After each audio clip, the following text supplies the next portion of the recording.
We call a meeting to order at 10:08. Right. Public comment on non-agenda items. No, okay. Item number 2, information items, President's update. Well, let me start by giving all of you a very wonderful piece of news that you all will be delighted to hear. 2 days ago, we heard that the college has received the Title III HSI grant for 5 years to the tune of $1.2 million a year. That's $6 million, right? And big kudos to the faculty member who is on that writing team, right? Right, Ms. Stephanie? And Valerie. And Valerie, the two of you, right? And then the administrator on that was Dr. Brock Klein. Dr. Brock Klein, right? So that's the winning team that we have, $6 million over 5 years. That okay with you, Dean Futner? Sounds great to me. All right. I informed the board about it. The board is delighted. The second good piece of news is ACCJC follow-up visiting team will be here for only 1 day, Oh. October 19th. Just 1 day now. There are only 4 members on the team. The team is chaired by the Chancellor of North Orange County Community College District, Dr. Cheryl Marshall, who was on the visiting team. At that time, she was president of Crafton Hills College. The team will be, she will be assisted by Dr. Duncan Graham, who is the VPI from San Jose City College, and also assisted by Dr. from Dr. McLaughlin. West Hills College. right? VP of Student Services, and by Rebecca Tillman, the Dean of Research from West LA. Right? Those are the 4 members. Yesterday, or this morning, I sent them all an electronic version of the report, and Ms. Molina this afternoon will be overnighting them a flash drive and a hard copy of the document. The flash drive includes an electronic version plus the evidence. So, looking forward to a great visit. And as you know, we just concluded the Aspen visitation.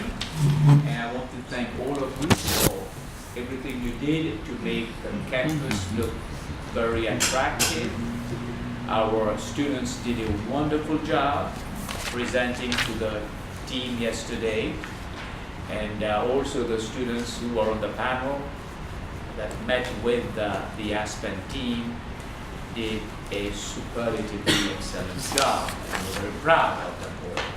And the faculty also did a wonderful job. So everything seems to be going well for us, and keep our fingers crossed. And I know the deans are working very hard right now with the vice president to put the schedule together, the finishing touches to the intersession schedule and the spring schedule. Faculty Senate working hard with administration for the flex day activities next week, right? And big focus on student equity. Thanks for all that. And everything should be great.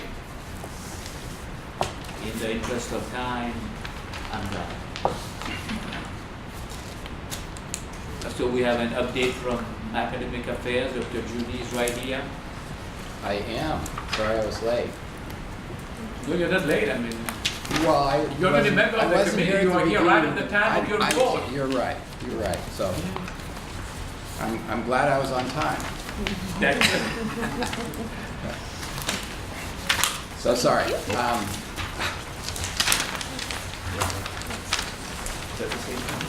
So I'm just gonna really quick, actually. So Rajan said a little bit. I mean, we're actually finalizing both the winter and the spring schedules, and so those are coming along nicely. Haven't started on summer yet, and that will obviously be the next task from the standpoint of scheduling.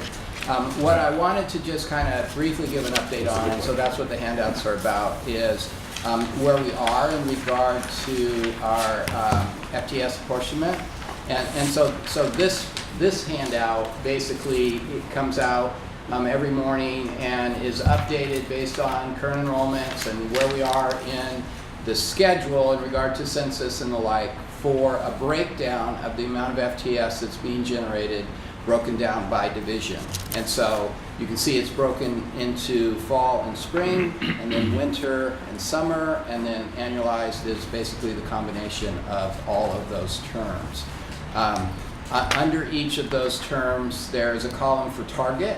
So that was what we were shooting for in regard to each of the divisions, and the total at the bottom. And then the actual, and that's basically, that number will change depending on where we are in the semester based on enrollments within those classes. And then once they reach census, that becomes more stable, except for positive attendance. Most of the positive attendance, though, will not be entered until at the end of the term, because the positive attendance numbers can't be calculated until the hours have been turned in by the instructors. And if the class runs to the end of the term, those hours won't be submitted until that point. And then there's a comparison between the actual and the initials, and basically there's two columns there. One is the actual number, so you can see that we're almost 1,900 FTS short for the fall, which is basically an 84%. Now, we're not that short because this doesn't include the positive attendance. But the positive attendance is not going to be 1,900, and so we will be short.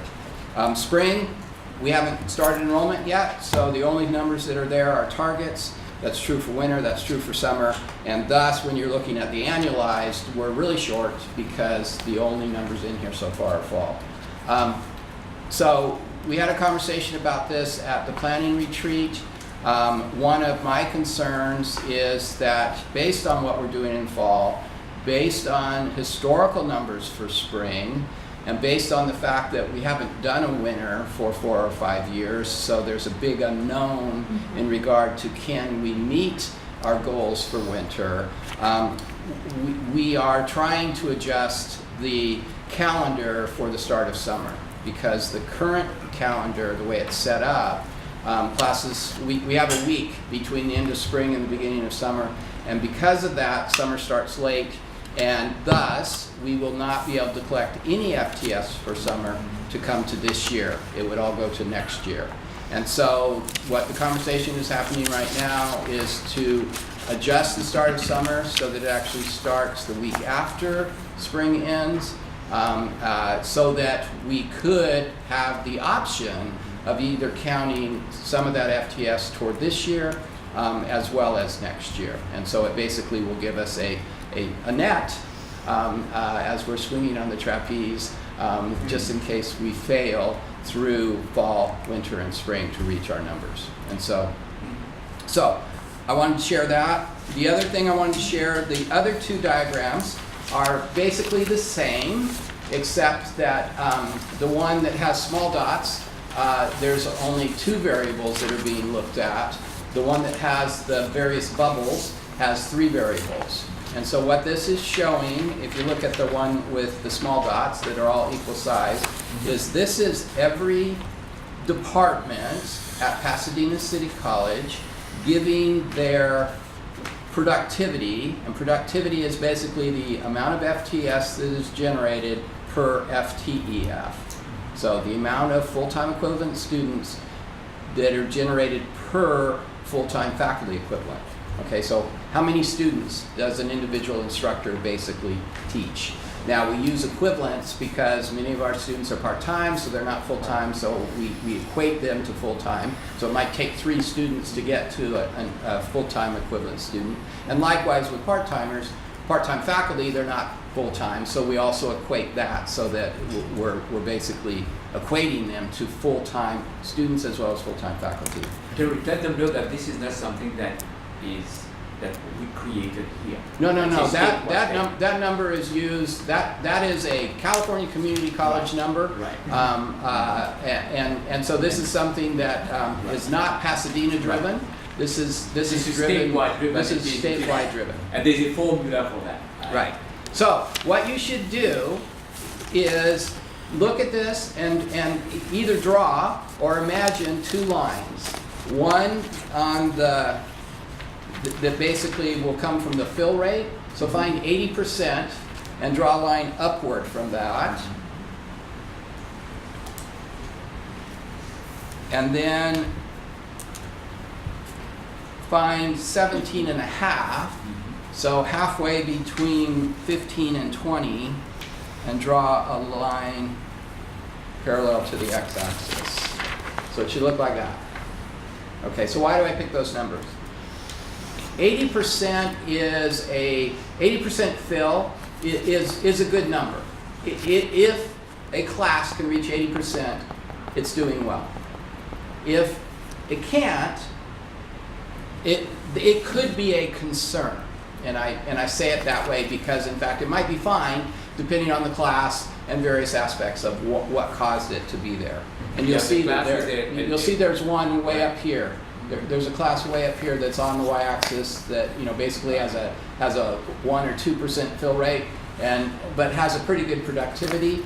We're not concerned about that class. The example we would give is if a class has an NCN of 40 at 80% fill rate of 32, you're still doing okay. But if you have a class that has a NCN of 30 and 80%, now you're down to 24. Well, and the reason why this class is so bad is that these are the tutoring classes, and so the fill rate is huge. Not the fill rate. I'm sorry. The cap is huge because we don't want to exclude anyone from enrolling in that class. And so some of these are artifacts basically on certain other aspects. Right. Now the 17.5, that number is this is driven by the state, but really it's that number that if you're that productive, then your college is good. And it is probably generating sufficient enrollments to generate sufficient revenue for you to be able to do the things that you need to do. Now, that's not totally true, obviously, because we could be trying to do things above and beyond our capability. But the idea is that on average, if Pasadena City College is at 17.5, we should be in pretty good condition from a financial perspective. This gives individual departments where they fall. The average for Pasadena City College is a little above 14. So as a college, we have some work to do to improve our productivity. Now, this relates to the table that I first showed you. It relates in from the standpoint that if we increase enrollments, then our productivity goes up. If we increase enrollments and thus need, well, I guess the other way of saying it is there's two ways of generating a lot of FTS. You fill your classes and have the right number, or you have a lot of classes with low numbers of students, but you still get sufficient FTS. Your productivity then goes down. Right. And the less productive you are, the more expensive it is to generate those FTS.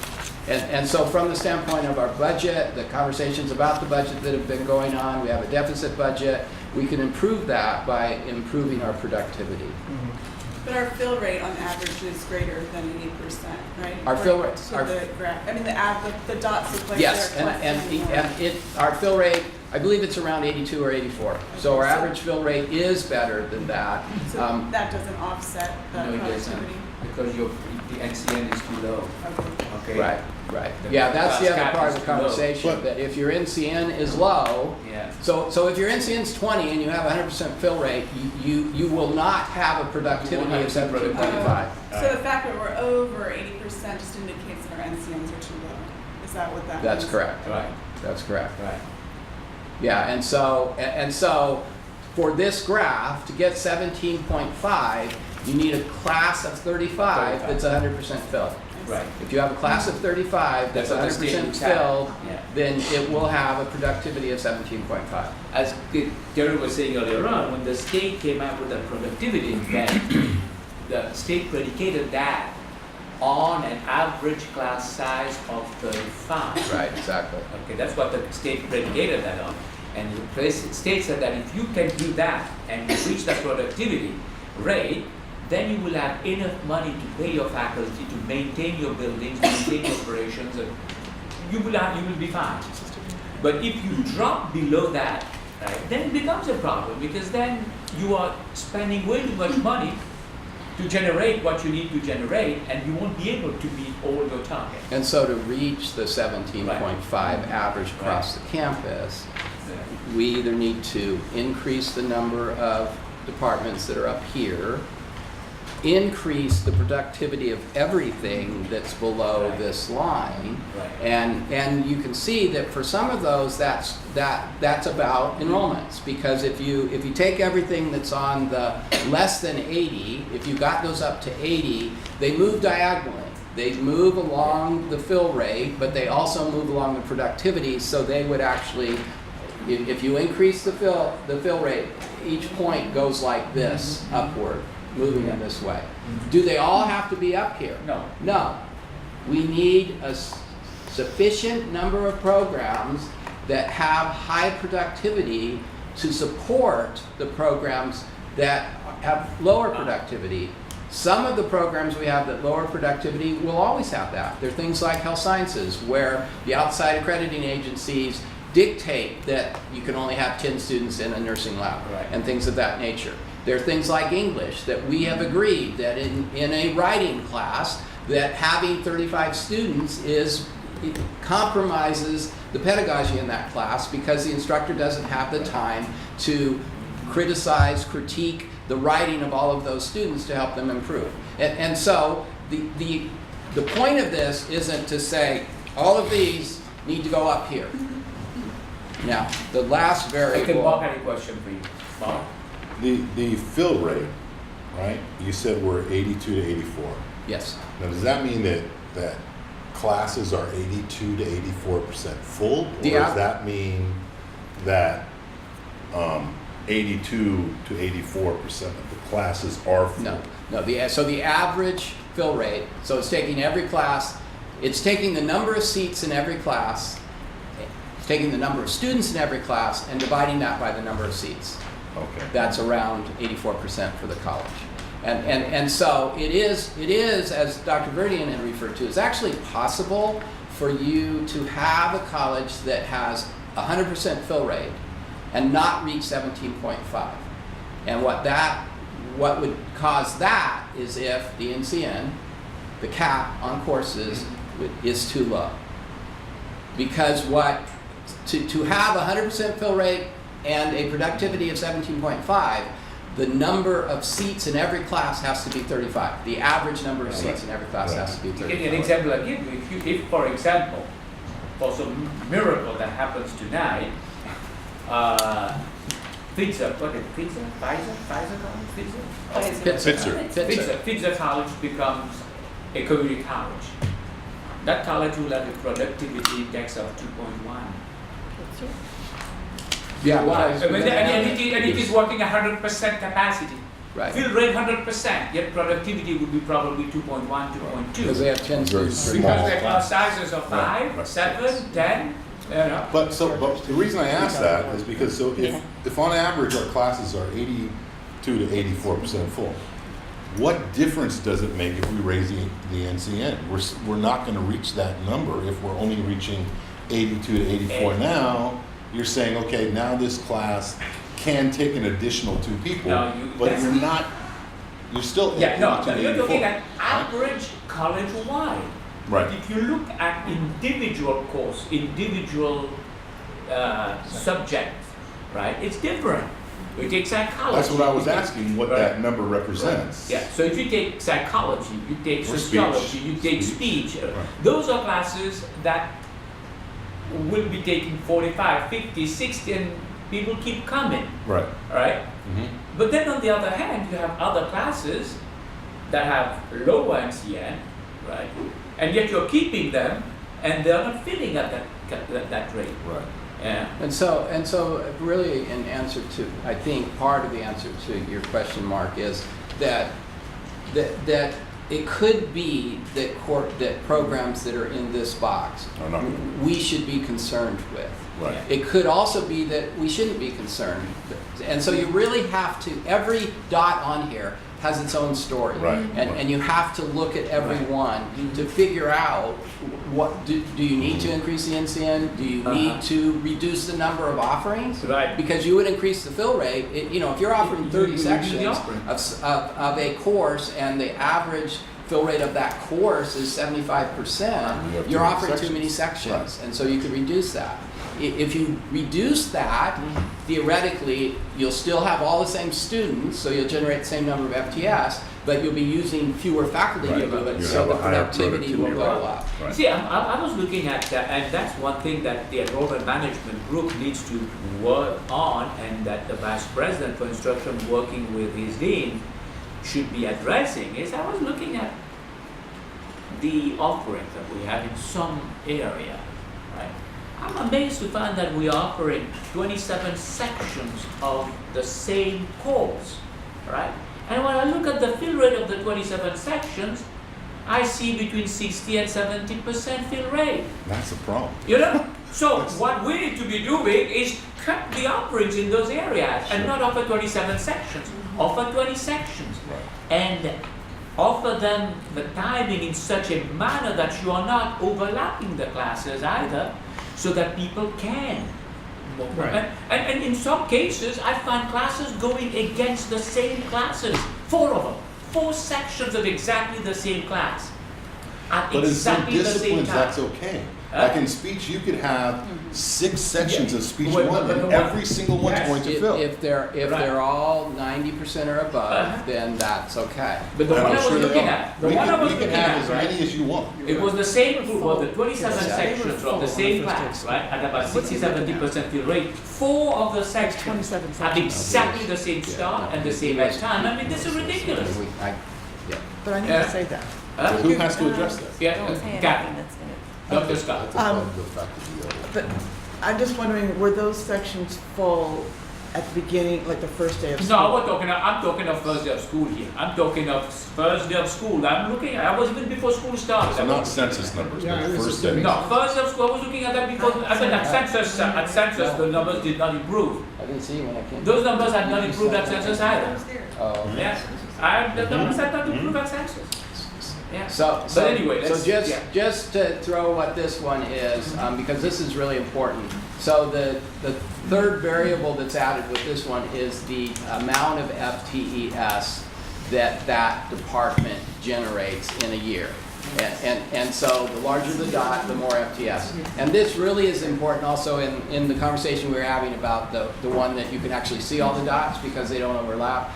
Because what it says is that if we are actually trying to improve the productivity of the college, then we should be trying to move the big ones and not the little ones as much because they won't have as much impact. And so, but it also says why our productivity is at 14 because some of the big ones are less than 17.5, but they're English. And we're not going to increase the productivity of English very much because the NCN is agreed, we have agreed that the NCN is less than 35. And so there's not a whole lot that you can do about that. So what are the other big ones? Social sciences. Well, the 2 big ones here, one's English, one's math. So those are the 2 largest. The social science ones are these dots up here. Oh, so they're not considered one. Because it's department. It's by department. So Okay. there's a dot on here for history, for science, Right, for right. speech, for math. And I can share all of the data to anyone who wants it. Just send me an email and I'll send it to you. All right, thank you very much, Dr. Judy. Dr. Olivo, Student Affairs Update. I would also like to echo Dr. Verdian's gratitude to everyone who participated in Aspen, especially Dr. Brock Klein and Stephanie Fleming for prepping the teams, Kathy Barnes from my office for scheduling all the meetings from the moment we heard we qualified, It was a lot of work, and I think it paid off. The team did mention that we had a consistent message from interview to interview, and there were over 60 people interviewed, and that consistent message is that we're dedicated to student equity. So not just about, are we increasing student success, but who are we helping? Which students are we really focusing on helping? And so from the faculty members who created the new Biology 11 curriculum that's closing achievement gaps for African American and Latino students by implementing problem-based learning approach. So they do a CSI murder mystery, throughout the whole Biology 11 course while they're learning biology. I mean, that's a very innovative way to engage students in learning. So just congratulations to everyone. We should be really proud at this moment, because it may never happen again. Okay, and then financial aid, I do want everyone to know that in the first week of school, we awarded aid to 42% more students than the same time the previous year. And it's one of our goals to make sure that students have the finances they need in order to address all of their expenses related to school. And we also had placed 150 students in work-study positions the first week of school. And that's never happened in recent memory. So my thanks to Manuel Cerda and all of his financial aid team. We do have 3,000 students who still have to complete their file. So they submitted their FAFSA, but they haven't completed it with their tax documents. And so we're utilizing a text messaging system to text these students to let them know to come into financial aid to complete their file. Does it work? text We're message tracking system? it. It's the first time that we're using the text for 3,000 students, so we're tracking to see the effectiveness of it. Why do we think we had this increase of 42%? What was done differently? Manual is working a lot with the Banner product to remove some barriers. So one of the things he did is, I don't know if you all remember, but 3 or 4 years ago when we first went live with Banner, there was a box that students had to check in order to confirm that they wanted their award. And we even ran a campaign through Public Affairs called Check the Box, because students didn't know. They had to just check that extra little box to accept their award. Wow. You don't have to do that. So he removed that from Banner. Since the students signed their FAFSA, they accept financial aid. Right. So Right. that's gone. You know, Manuel has gone through our business processes with the staff and has refined that whole process. So that's one of the examples. I do also want to thank everyone for participating in Welcome Day, which we called New Student Success Day, Club Week, Welcome Week, Constitution Day, which we hosted last week. And we have to host Constitution Day in order to be able to award federal financial aid. So if some of you didn't get the U.S. Constitution, I have a copy. Oh, that's when I saw case the you students want it. reading the Constitution on the steps of the CC building. Yeah. Autographed by Donald Trump, right? Also, yesterday we had a successful transfer day.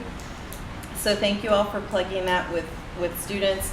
And on Friday, I sent out 2 emails, one about equity events and 2 resources for students.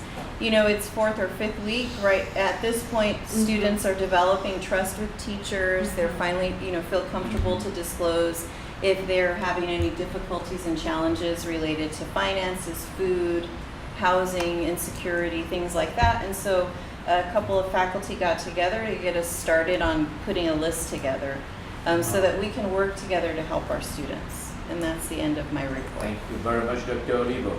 And thank you also for everything you've done for the Aspen Award and everything else that you do. Thank you. All right. Business and Administrative Services, Dr. Stoll. I have a few things to report.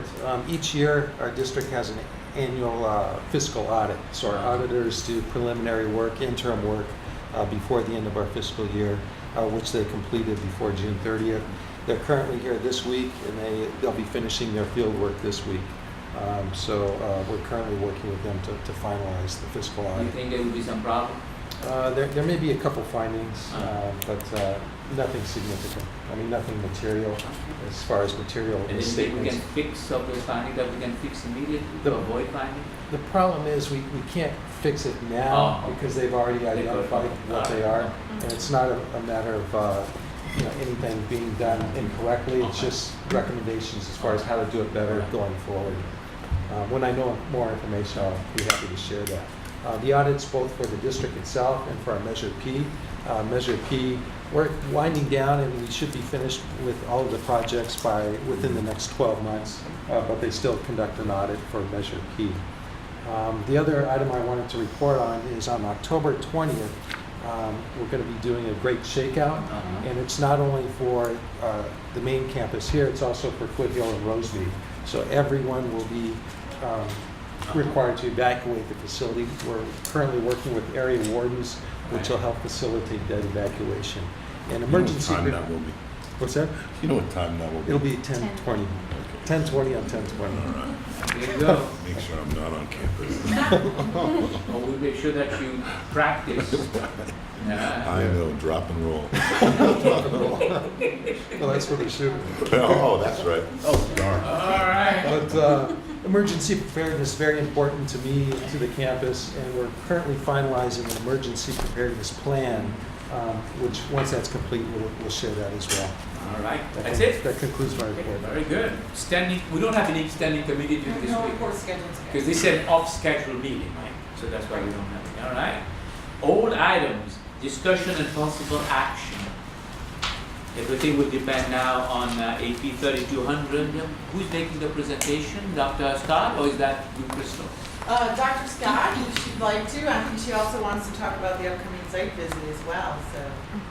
You want to do that? All right. Well, I can start with the AP. Okay. I mean, we did present last time, so Uh-huh. we're looking for any feedback that anybody's got. And we'd like to approve it, Okay. so that we can go ahead and separate Yes. P&P from accreditation, and each of those groups can do the work it needs to Very do. good. So this has gone through the academic senate and they approved it on Monday. The classified senate took it up yesterday and they approved it as well. Okay. I understand the Okay. management association has vetted it and they're on board. Uh-huh. How about the students? Oh, that's not a student matter? Have the No. students seen this? You're the lone student, we're so sorry. It's okay. I don't believe so. I think this is a Although we did talk about Yeah, we it did talk with about the the students accreditation. at the meeting. And we did talk about it when we went in to talk about the accreditation report slightly. We do have 4 students on here, so that's important.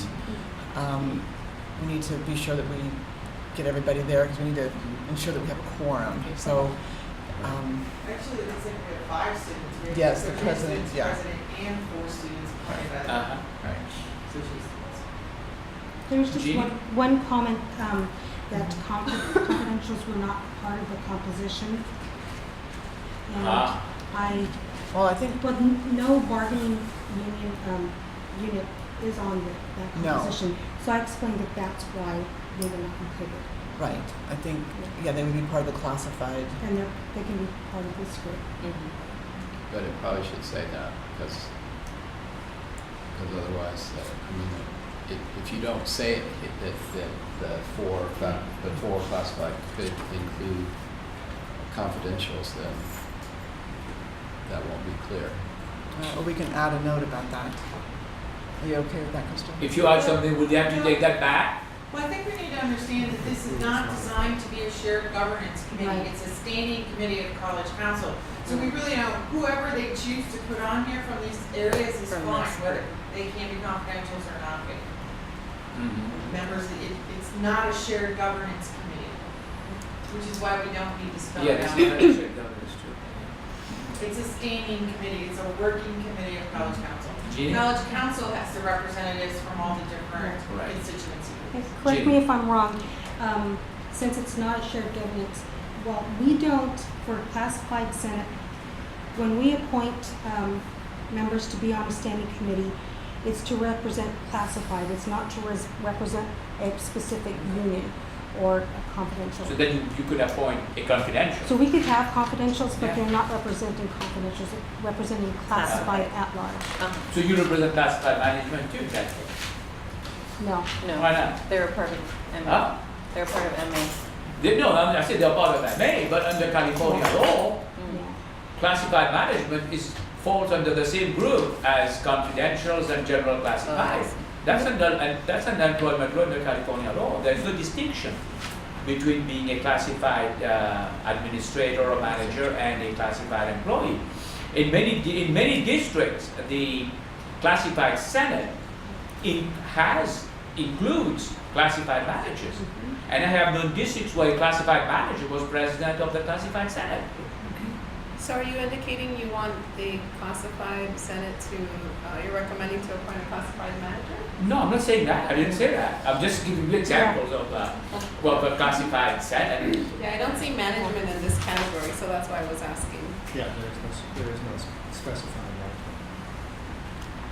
You know, could it be clarified, Crystal, in the Yeah, guidelines? That's management. Keep going, number 7. Yeah, it's on the next Well, page. you know, Go to the next page. if you're asking for a Right. recommendation, Yeah, man, since this is a new standing committee, I would recommend we compose it as is written here, because you can always make changes and bring it back to this committee afterwards. Bless you. It's an AP, so it doesn't have to go to the board of trustees, it just comes to this group. Okay. And according to the guidelines, membership changes from now on would go through college councils. Okay, I'm just wondering, could there be a clarification in the guidelines themselves about the role of confidentials? Because I remember on the PD committee last year, the confidentials elected someone to go, and that wasn't actually part of the membership, and it was confusing. So Yeah. somewhere it needs to be Why clarified. don't you add it? Why don't you add it number 9 there? or Well, but I somewhere think it there? should be, because otherwise you have to put it in every single. But the only group missing in that is confidential. But if you put it in the guidelines, it would go across Right. all of the committees, rather than having to be in every single AP. Right. Someone from this body could make that recommendation to adjust the guidelines as such, and I can bring it back at the next meeting for approval. Well, I'm not on the committee, so it Neither would be am I. someone else. I don't think, I don't see it necessary having to spell it out because Yeah. they're represented by classified senate in general, just as CSEA is, CFT. And this was shared with the confidentials, and no one to my knowledge came to me and said anything about it. Okay. Yeah, exactly. I recommend that we follow the recommendation of Crystal Rojas and move. What was that? You recommend that? I recommend that we follow Crystal's recommendation and move forward Which with is? this. We've had this for a while. Okay. Yeah, as is, All is right. fine. Do we have a motion for that? Yes. Is that a motion? So moved. Second? Second. There we go. All in favor? Aye. Well, I should have said discussion first, but I guess it's over now. When you voted. It's done. It's done. Let's move on to the next one. All right. Okay, Kathy, you want to say a few words about accreditation? What are we doing before the visit? Okay, well, the visit is October 19th, as you said, it's one day. Yes. We don't know yet who they are going to want to speak with. Yeah, I have sent an email to them asking them to let us know. Once we do hear, Right. Lenore and I will set up those meetings. Yeah, we sort of have to wait for that because we Right. just don't know, but people should plan to be available. I know that faculty are teaching, and we're going to try to put faculty in the afternoon to the extent that we can. But anybody who's, and then what Lenore and I are going to do is we're going to pull the work groups together next week, Right. just to have everyone go through again the work that's been done, go Right. through the evidence, make sure everyone's clear, and just to kind of refresh people's memories. Okay. And then anybody who's on the work group could potentially, I would think, could potentially be asked to Right. speak with the team. Certainly the leads for the work groups, and we all have to be available and on call. That's that day. That's it. I mean, on that day, when I heard you say that, we try to schedule faculty to the best of our ability when they are not teaching. But if they do want to meet only in the morning, Correct. then we will ask that the Senate and the union convey to faculty that for those 15-20 minutes during which they would want to meet with specific faculty and so on, that they make themselves available for that time. But usually that visit is not a long visit. They pretty much know exactly what they want to look at. They read the follow-up report. They look at your evidence. And then when they come here, they may want to look at some more evidence that you have. Because they want to make sure that you really have those evidence, a piece of evidence or not. So, I mean, we tried to be so careful. There's just, every statement in there where we claim something, Right. there's a piece of evidence. Right. I've never, I mean, it's just got a monumental amount of evidence. Oh, yeah, no, I was. I mean, in comparison with other reports I've seen where people make all kinds of statements and there's nothing there to back it up. Right, We've got stuff to back up everything. oh, yeah. So I'm hoping that the questions they have will be few. All right, thank you, Dr. Scott. New items, College Council goals, 2016, 2017. And as you know that we as a body, as a governing body of the college, not a governing body? We're a body, as a governance body, right? A shared government, right? We have goals, and we evaluate our goals at the end of the year. Is that correct, Crystal? One of the things that we said that we would do is each of our committees, whether a shared governance committee or a standing committee, would have goals, and we would evaluate ourselves on whether we accomplished those goals. So this is part of what we said in the accreditation process. So I was asked to have this on the agenda today so that this body would start thinking about the goals they'd like to set for themselves for 16, 17. I say no more than three at most, probably. Yeah, otherwise it gets painful after that. Right. So, yeah. I would equate those goals to student learning outcomes. I knew you were going to. You know, what is it, I mean, what are we accomplishing on these committees? When we leave this body, what would people say? Right? What have we accomplished? So should we think about that and discuss those goals next time, or you want to throw some goals now or what? It's not my committee, but I mean, they may need some time, but I mean, you could give them some guidance, more guidance on it. And then the 27th of October that we committed to actually writing our goals for 16, 17. I see Sheila wants to say something. Well, I'm thinking of something that came up in the Aspen interview on professional development yesterday, is that when you have this kind of like one shared goal across the entire campus, or 2 or 3 shared goals, and it infiltrates everywhere, Right. that those are the campuses that tend to move forward. So if we were focusing on, closing equity gaps. Well, we have that as a goal for the college. you know Right. that. That's one of the Right, college goals. so yeah. if you're mapping those goals down Right. from the college to shared governments to professional Right. development, right? Then you're not doing the scattershot approach. Right, so we could look at that. I mean, why don't we think about it? So in that case, why don't we take a look at the goals that we have established for the college, right? Is that, so one We more? do not want to look at those goals. They seem like way too much work to do. Uh, There's actually nothing in them that even addresses, equity. I thought there was, in the student success part, I mean, one of the operational action There's items. one about closing the achievement. Yeah, closing the achievement gap, that would be part, that would be it, yeah. We can send the college goals out to this committee and they can review them. And then we'll, Cynthia? The That'd be board good. goals that were discussed Yes. at the study session, Uh-huh. that included equity. Yeah. So maybe that could also be, so that what Sheila just Right. mentioned, Uh, the board goals, the college goals, and then the college council goals. Right. And what I would just add is that I think one of the goals that this body has achieved over the Uh-huh. past, Right. since you've been president, is increased, conducting business for the college with increased transparency Okay. and collegial communication and decision making. Okay. I think that those are two Right. really great goals. that Yeah, I why don't we just toy around a little bit with those ideas, and then as Dean Putner, you wanted to say something? I saw you. No. Not anymore? No. Okay. Anyone else want to add anything? So we will review them on next meeting? Yes. Okay. So Now, that- if you'd like, I can start to work on some goals that address the equity, transparency, and collegial communication. so the Senate will work on that too, classified and faculty Senate? Okay. All right. Okay. Membership of standing committees. And my understanding that it is probably an appropriate time now for each standing committee to take a look at their membership, right? And to determine whether that's the appropriate membership to have for those committees, right? Correct. The membership on the standing committees was established in 2011 by this body. They haven't been reviewed since. Some of the position names have changed or have completely gone away. I'm not sure at the time we thought in terms of comprising the standing committees of people who could actually do the work of the standing committee, fulfill the charge. So I think that has to be addressed. As we said last week when we approved the guidelines, all membership changes have to go through this committee, but I think it would be, so it's up to this committee to instruct the standing committees that they should review their membership, their charges, and make recommendations for changes. Yes? So the chairs of each of these committees are gonna let us know what their mission is and who they need and what kind of expertise they need, so then we can fill those Exactly. vacancies? Okay, and when will that happen? Do you have a deadline or? No, well, I don't have deadlines. I think it's, probably, I would hope by the end of the fall semester, they'd make those decisions. Some of What- them should be fine.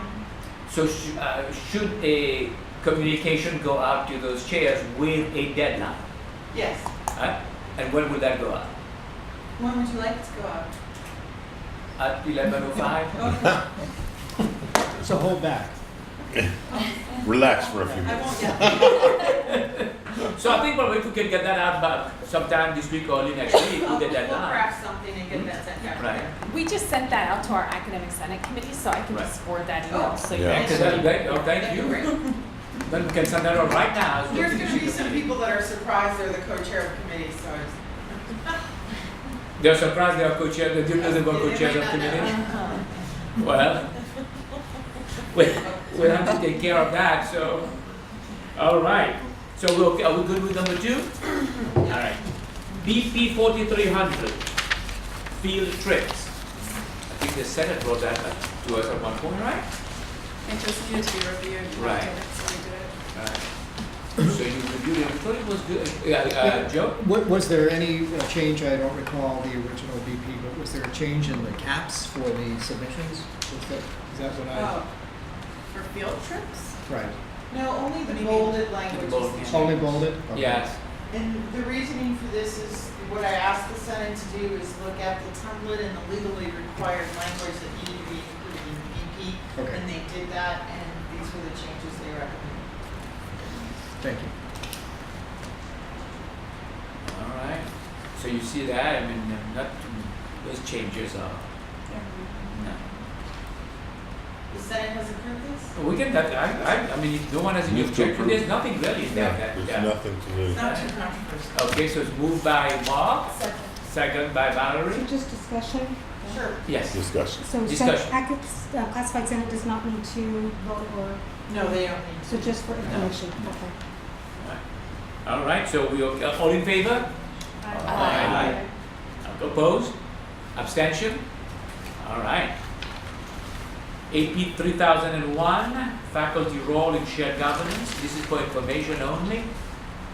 This has been vetted by the academic senate. They made one change, which is in the bold here. And what they're asking is that in this consultation process, if the board of trustees should perhaps go in an opposite direction, that they let the academic senate know in writing.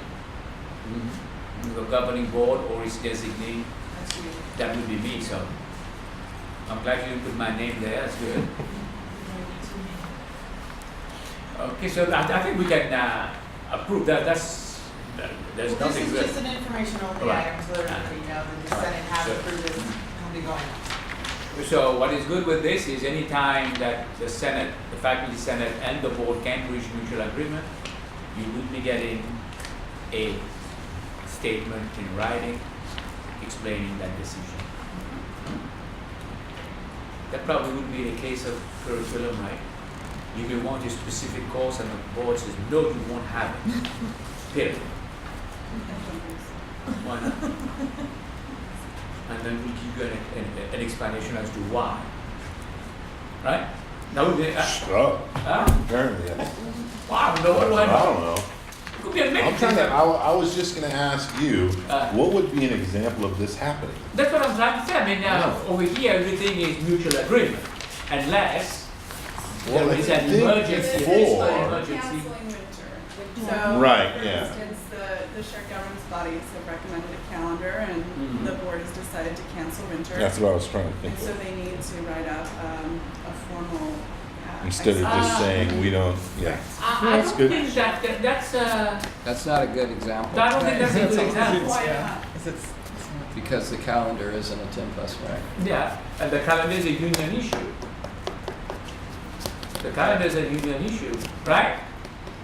Because we have a calendar What committee happened? where the There's a union. couple things that happened So before I'll- you got here. That So was- I'll use an example. So if a new program was developed and went through the curriculum approval Yeah. process, and then the board said Says no, no. then that would require a written Right. explanation of why, because that is a 10+1 issue. That would definitely, that's the only thing I can really think of. I can't think of anything else. Where the board relies primarily on or reaches mutual agreement with the faculty senate. Right. But I think it's very rare that the board denies. Well, I mean, you could do similar if you take each of the 10 Yeah. and imagine, so there's a policy for professional development that's Yeah. been worked through the process, and it goes to the Right. board and they want to add something or take something off. Oh, I'll give you an example. Let me give you an example now. We have a faculty hiring policy, right? We have the AP. Well, the board and the Senate reached agreement on it, right? Let's say, this is a hypothetical, this is just for discussion, it's just a theoretical example.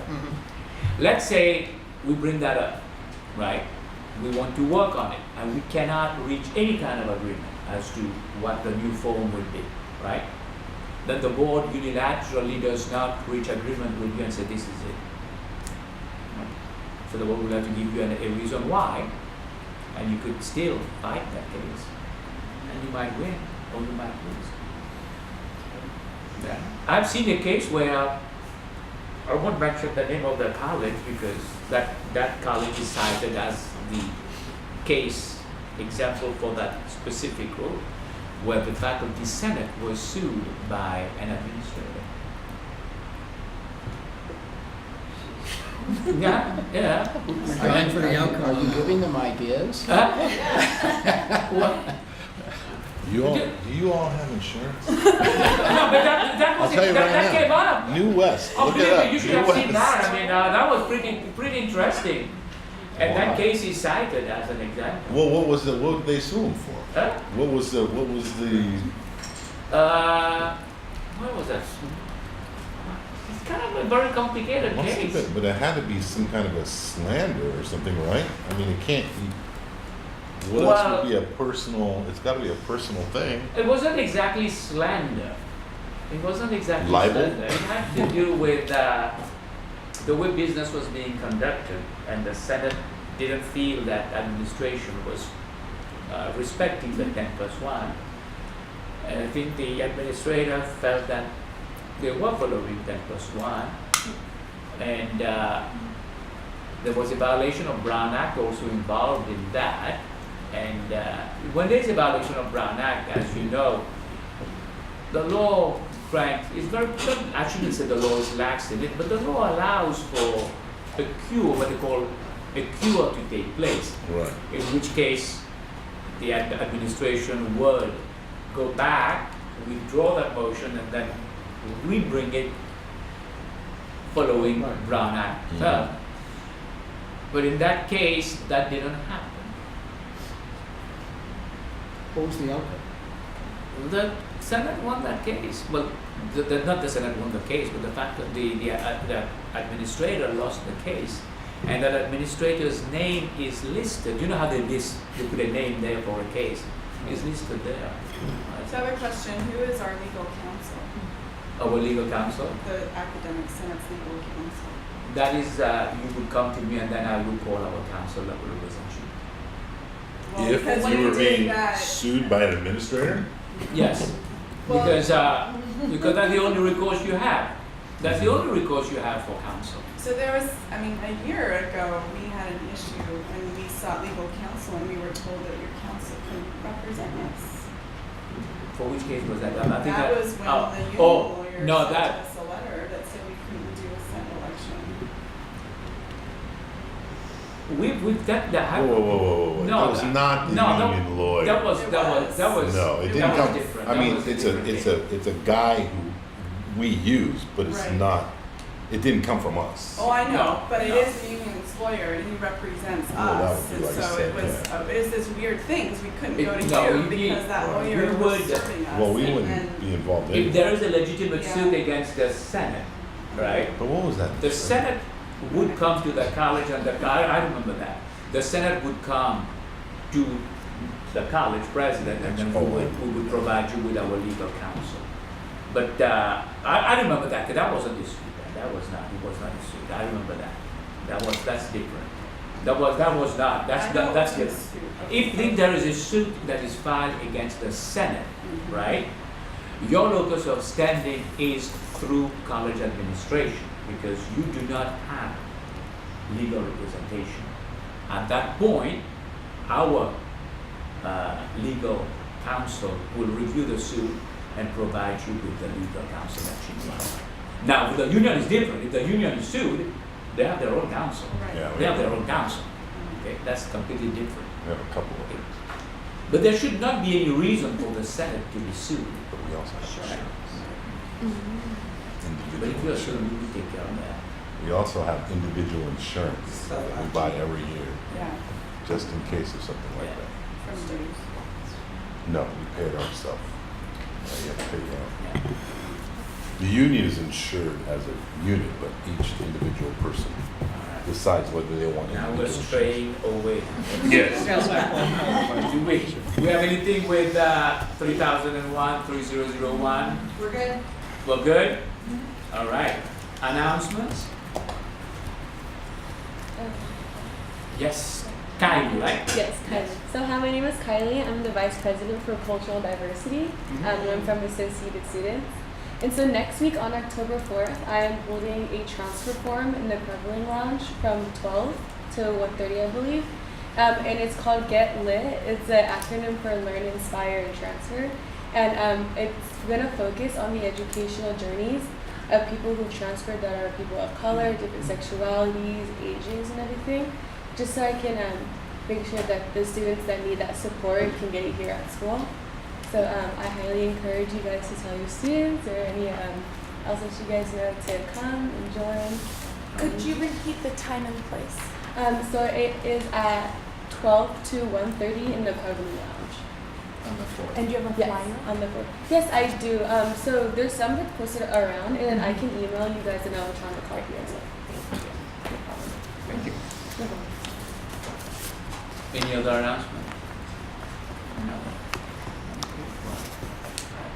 And then, well, I guess we need a motion to adjourn. So moved. Okay, well, moved and seconded, and, all right.